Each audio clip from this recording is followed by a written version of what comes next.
Robert Grenier is the chairman of a security consulting firm, ERG Partners. He's also the former director of the CIA's Counterterrorism Center and also the former CIA station chief in Islamabad. And Robert joins us live now from Washington, D.C. Robert, thank you very much for joining us on the show. Well, the warning is don't ignore their competence. That's the warning about the Taliban. Now, this attack and this video particularly really exposes the vulnerability of American bases, even those of the CIA, if the Taliban are able to strike at them. Well, that's true to an extent. I think we have to see it in context, however.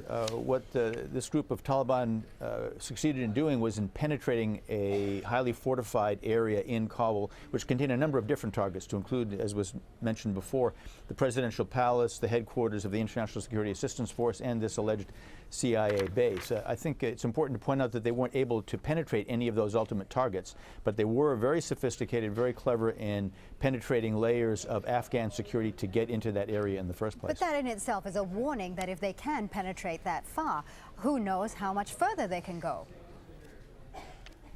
Oh, I think that's absolutely true. And we have to remember that the Taliban as a force is not contained anywhere. They have free access to much of Afghanistan, quite outside the areas that they are capable of actually physically controlling. So it means that that the initiative is with them. They can strike virtually anywhere, and has clearly been pointed out, they're very, very sophisticated in doing so. And this isn't a great surprise. Now remember, this is a force which has evolved a great deal in recent years. They were relatively easily defeated in 2001, 2002, because they were in effect a conventional army and not a very sophisticated one. Since then, they have become very capable in what we might call the black arts.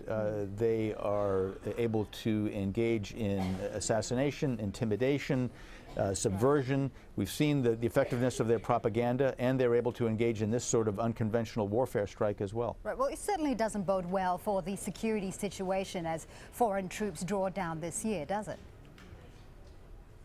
No, it does not, in fact. And I think that in Kabul itself, the Afghan security forces are relatively sophisticated, relatively capable of taking care of themselves, although they are certainly not invulnerable to this sort of attack. But when you think about the need to protect so many targets in so many different parts of the country, it gives you very much pause when you consider the fact that the international forces are going to be leaving very shortly. Well, Robert, it has been said that the obstacle to peace talks with the Taliban in Afghanistan has been because of the presence of foreign troops. Do you think that once the foreign troops actually leave, that whoever's the next president may be, will be able to enter into formal peace talks with the Taliban, just like we're seeing in Pakistan? Well, that's very much an open question, and let's not be too hasty about judging the trajectory of these talks in Pakistan. They've only just begun, and it's very much an open question as to whether they're going to lead anywhere at all. Now, the Taliban's excuse, as I think you're alluding, for not negotiating with the current Afghan government is that it's essentially a puppet government, and they are not willing to negotiate with it so long as there are foreign troops in Afghanistan. And they may take a different tone when foreign forces do eventually leave. But let's not forget that the Taliban was locked in a civil war with the Northern Alliance for many years, well before there were any foreign forces inside Afghanistan. They are locked in a civil war with the current Afghan government now, and my suspicion is that even after foreign forces leave, they will want to press that attack until such time as they have concluded that they don't have the possibility of a military victory. Very interesting, Robert. Very interesting insight there. Thank you. Robert Grenier, they're the chairman of a security consulting firm, ERG Partners, speaking to us from Washington.